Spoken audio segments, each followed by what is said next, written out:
आवे और बिहारी जी को देखते देखते अगर वो बोल दे कि बिहारी जी चलो हमारे साथ, तो बिहारी जी उसके साथ ही चले जाते हैं। इसलिए वहां नियम है कि हर 5-10 सेकंड में एक बार पर्दा करते हैं कि कोई बहुत घूर करके बिहारी जी को ना देख ले। आज कोटा में बिहारी जी का दर्शन करके ऐसा लगा कि निश्चित ही कोई कोटा वारो देख आयो है, और खूब जोड़ते आंख भर के देखे आयो ठाकुर जी को। और वही के काजे श्री वृंदावन बिहारी लाल यहां कोटा में विराजमान हो गए हैं। ऐसे सुंदर झांकी, ऐसे सुंदर, बिल्कुल जैसे हमारे वृंदावन बिहारी लाल हैं वैसी ही छवि, वैसा ही स्वरूप श्री बिहारी जी का यहां देखने को प्राप्त हुआ। इस बार कोटा में बहुत अनुभव हमको हुए हैं। श्री सूक्ष्म वृंदावन का दर्शन, बारिश आने लगी का अब तो फंस गए आप लोग, अब कहां जाओगे भाग के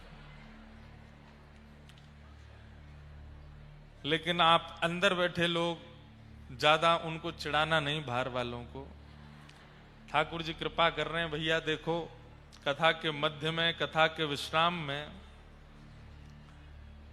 वर्षा होने का अभिप्राय है कि कथा का आयोजन समायोजन निश्चित ही देवतुल्य है, और ठाकुर जी उससे बड़े प्रसन्न हैं, इसीलिए ऐसी लीला कर रहे हैं।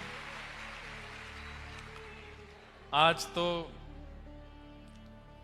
हम थोड़े क्षमा प्रार्थी भी हैं कोटा वालों से। सुबह मिलने का क्रम था, एक तो गोपाष्टमी आज मनानी थी और उस भाव में भी एक दो जगह गए तो थोड़े विलंब से पहुंचे, और फिर इतनी संख्या में थे कि हम सबसे मिल नहीं पाए। उसके लिए हम क्षमा प्रार्थी हैं। आप कोटा वाले हमको ब्रजवासी लाला समझ के क्षमा कर दियो, लेकिन आप सबका प्रेम भाव और जो स्नेह आप लोग देते हैं, जैसे भगवान ने श्रीमद् भागवत में रास के बीच में गोपियों से कहा कि हम आपके प्रेम के ऋण से कभी उऋण नहीं हो पाएंगे, हम भी कोटा वालों के प्रेम आशीर्वाद के ऋण से कभी उऋण नहीं हो पाएंगे। इतना स्नेह आप सबने प्रदान किया। हमारी योग्यता ऐसी नहीं है। हमको बहुत अजीब लगता है कि जब थोड़ी भीड़ भाड़ ऐसे घेर लेती है, हमको ऐसा लगता है कि ये हमारा स्वरूप नहीं है। हम तो सबसे मिलना चाहते हैं, सबके पास बैठना चाहते हैं, सबसे बात करने में हमको बड़ा अच्छा लगता है। जब कोई 2-4 लोग मिलने आ जाते हैं, उनसे पूछना, उनकी बातें सुनना, उनकी सेवा की पद्धति जानना। पर इतनी संख्या में लोग होते हैं तो कैसे हम संभव करें, और फिर हम भी अपनी मैया के इकलौते हैं, तो इसलिए भी थोड़ा माँ को भी चिंता रहती है, तो इसलिए भी थोड़ा ध्यान रखते हैं। क्योंकि आप प्रेमी जन हैं, आपके बीच में कोई अत्यंत प्रेमी भी आ जाते हैं कई बार, और उनके प्रेम के फिर कल हम एक जगह गए थे। कौन सी जगह गए थे केशव भैया, कहाँ हैं? रामपुरा गए थे। कल हम रामपुरा गए थे। हमारे पूज्य गुरुदेव भगवान, वैसे हम कहीं किसी के यहां ज्यादा विशेष रूप से गए नहीं, जो पूज्य पिताजी के बहुत पुराने शिष्य हैं कोटा में, उनका बहुत भाव था कि महाराज जी आप पधारो। कल वहां कथा करके पहले वेंकटेश भगवान के दर्शन को गए, फिर वहां गए तो हमारी गुरु बहन लगी वो, तो उस नाते से हमने कहा ठीक है आएंगे। उनके यहां गए। उनके तो बेचारियों का कोई दोष नहीं था, पर वहां इतने लोग इकट्ठे हो गए और उन्होंने जो पुष्पों के पत्थर बना के मारे हम पर, मतलब वो थोड़ी देर अगर फूल पकड़ के बैठे रहो तो वो थोड़े पत्थर से ही हो जाते हैं। तो एक तो होता है बरसाना और एक होता है तक करके मारना। नाक आंख मुंह, 2-4 दाने तो मेरे मुंह में भी चले गए। अब मैं ऐसे करके चलूं तो लोग बाग कहें दर्शन तो कराओ। मैंने की आंख नाक सब बराबर हो जाएंगी। रात में जब वस्त्र अनोसर किए तो कितने पुष्प तो बाके भीतर से निकसे। क्या हुआ? आवाज नहीं आ रही? ये रामपुरा वाले हैं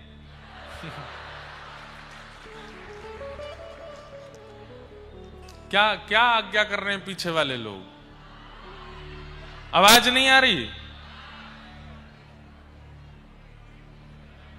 करवा रहे हैं, अभी आवाज करवाते। देखो 4-5 माताएं, कैमरा वाले दिखाओ तो वो कहां बैठी हैं ऊपर।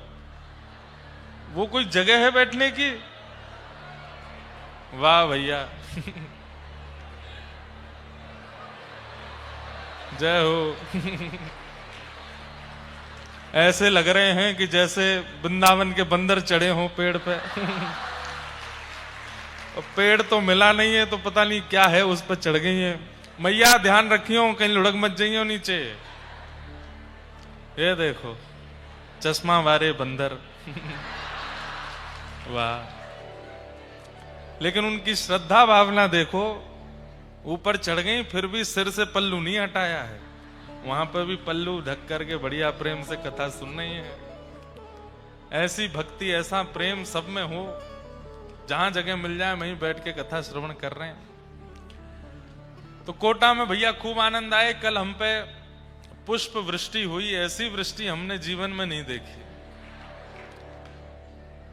रात में जब बाल झाड़ रहे तो इतने बीज निकले गुलाब के कि 2-4 पेड़ कहीं ऊपर ही नहीं हो गया हमें।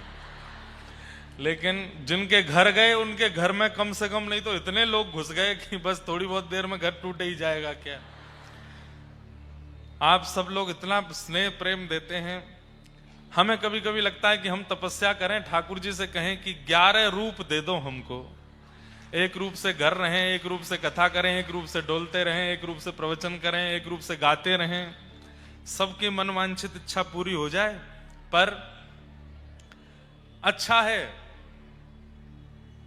व्यसनियों को, कामियों को, क्रोधियों को, उल्टे सीधे काम करने वालों को अपना आइडल बनाने से अच्छा कथा गाने वालों को बना लो।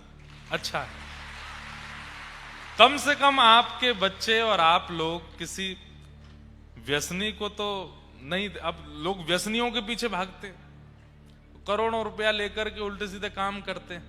उससे अच्छा है तो हरि से जोड़ने वालों के आप दर्शन कर लो, उनसे मिल लो, उनको प्रणाम कर लो, अच्छा है। पर एक चीज हम आपको बताना चाहते हैं, नियम होते हैं। प्रणाम का भी एक नियम है, उसमें भी शिष्टाचार होता है। आपने परसों तरसों कथा सुनी ना, जिनके ठाकुर जी यहां विराजमान है, श्री मथुराधीश श्री पद्मनाभ दास जी, उनकी कथा सुनी थी ना कि श्री वल्लभाचार्य जी के पीछे कोई आया व्यक्ति, उसको बाहर ही रोक दिया। गुरु जी को पता ही नहीं चलने दिया, पहले से ही सब पूर्ण करा दिया। ये शिष्टाचार कहलाता है। हम लोग यदि संसार में जैसा उपद्रव करते हैं वैसा ही उपद्रव हम मंदिरों में, भक्ति में, कथा में, उत्सवों में भी करने लग जाएं, तो फिर हम में अंतर क्या है? हमारा संसार में रहना, भक्ति में रहना एक समान है। उपद्रव वहां होते हैं, यहां उपद्रव नहीं होता। आप लोग कथा इतने ध्यान से सुनते हैं, उससे हमको बहुत सुख मिलता है। देखो बिल्कुल शांति, एक व्यक्ति की आवाज नहीं आती।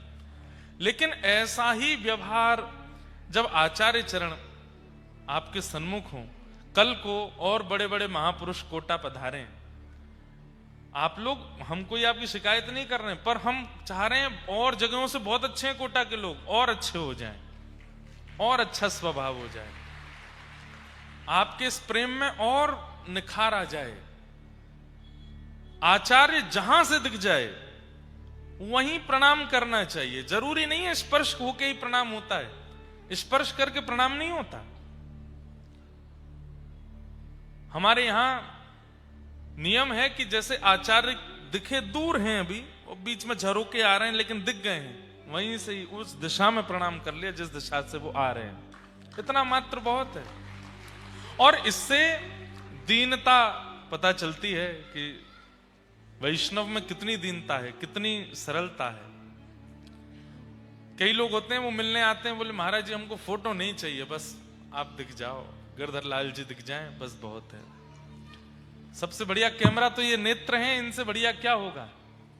लेकिन आप सब लोग बहुत प्रेमी हैं। हम आपके प्रेम के इस ऋण को उऋण करने के लिए, इससे मुक्त होने के लिए एक बार कोटा फिर आएंगे, आप सबको कथा सुनाएंगे और कब वह समय आएगा ये तो ठाकुर जी जाने।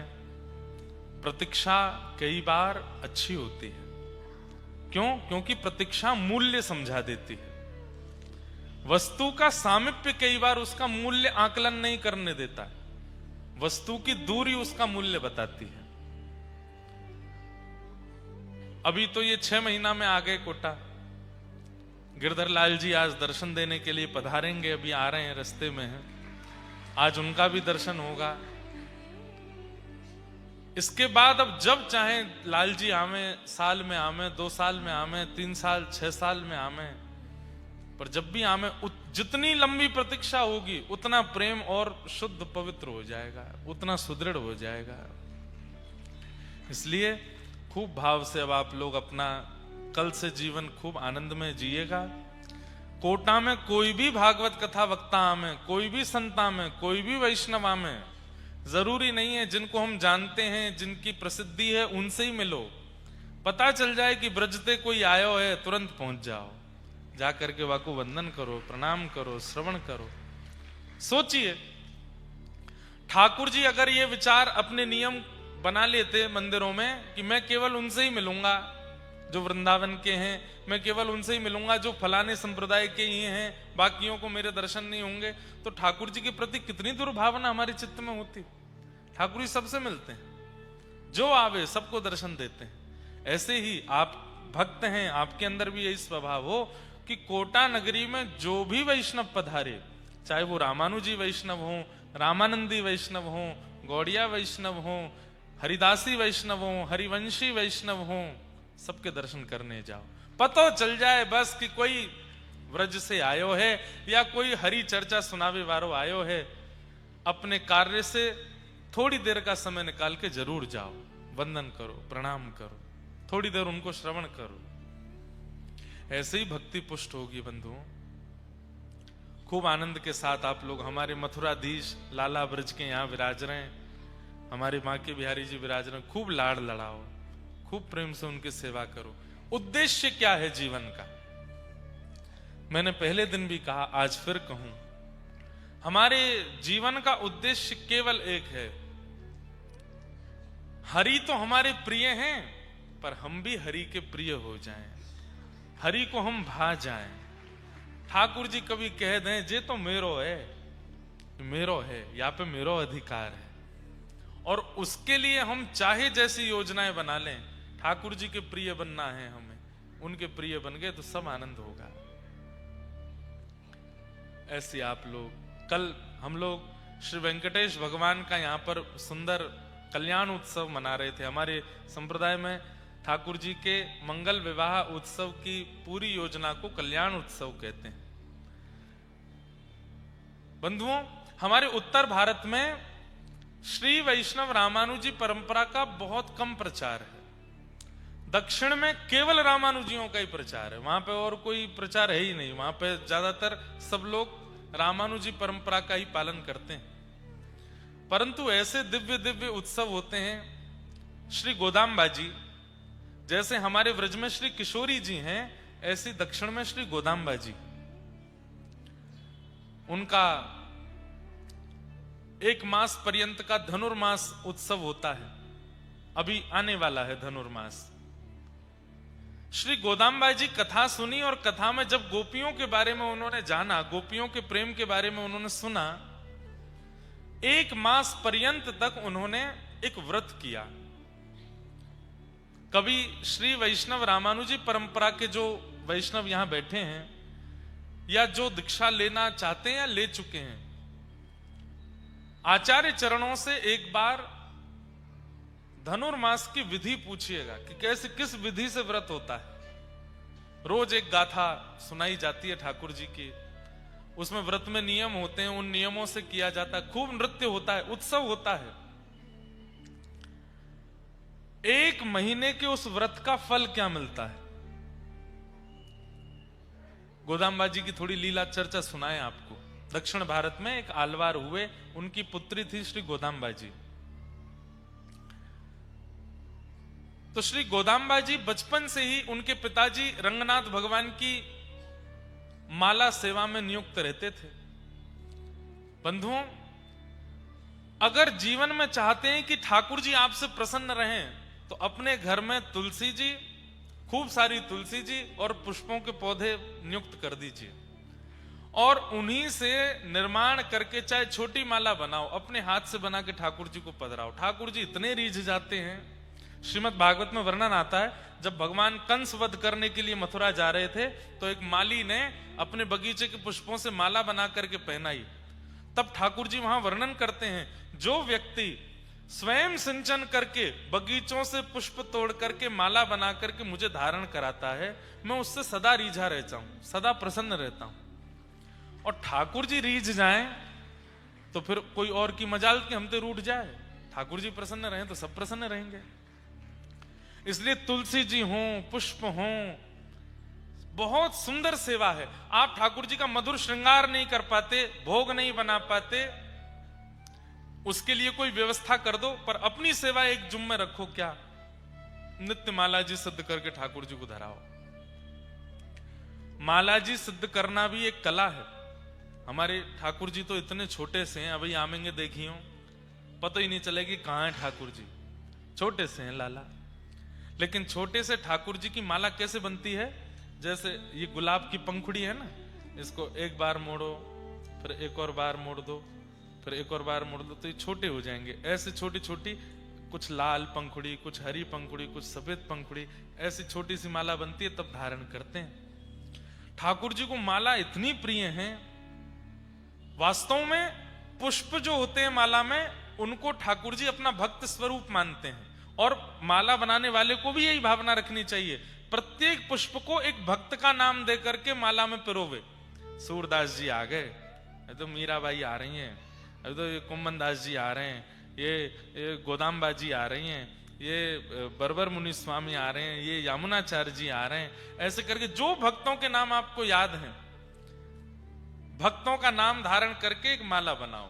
भक्त माल बन गई, फिर ठाकुर जी को धारण। इतने प्रसन्न होते हैं ठाकुर जी, चारों तरफ भक्त बैठ गए, मेरे कंठ पे लग गए, और फिर ठाकुर जी उनके संगी अपना मन लगाते हैं।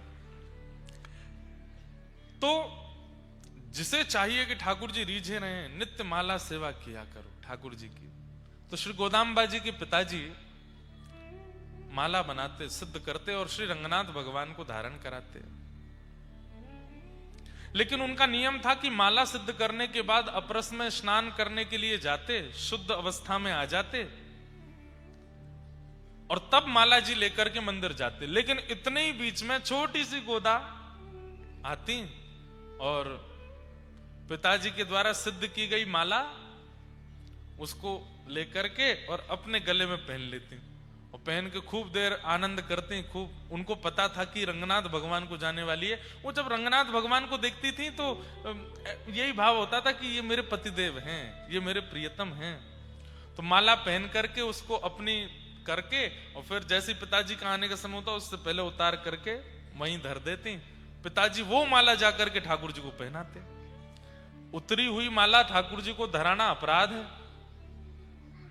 पर गोदाम्बा जी तो नित्य माला पहनती और उसको अपनी उतरन कर देते, ठाकुर जी को पहनाते। एक दिन पिताजी ने देख लिया कि श्री गोदाम्बा जी वही माला पहन करके घूम रही है जो ठाकुर जी को पधरानी है अभी। उन्होंने आकर के कहा, लाली तुम क्या कर रही हो, ये तो ठाकुर जी को पधरानी है, तुम कैसे पहन सकती हो। छोटी सी गोदा जी के नेत्र सजल हो गए, बोले पिताजी मैं तो रोज पहनती, अब तक ना जाने कितने वर्षों से मेरी ही ठाकुर जी माला पहनी हुई धारण करते हैं रंगनाथ भगवान। पिताजी ने डांटा, बोले ऐसे नहीं करते, अपने उतरन ठाकुर जी को नहीं धराते, बहुत बड़ा अपराध लगता है। दूसरी शुद्ध माला निर्माण की और गोदाम्बा जी के हाथ ना पड़े उससे पहले जाकर के रंगनाथ भगवान को पधरा दी।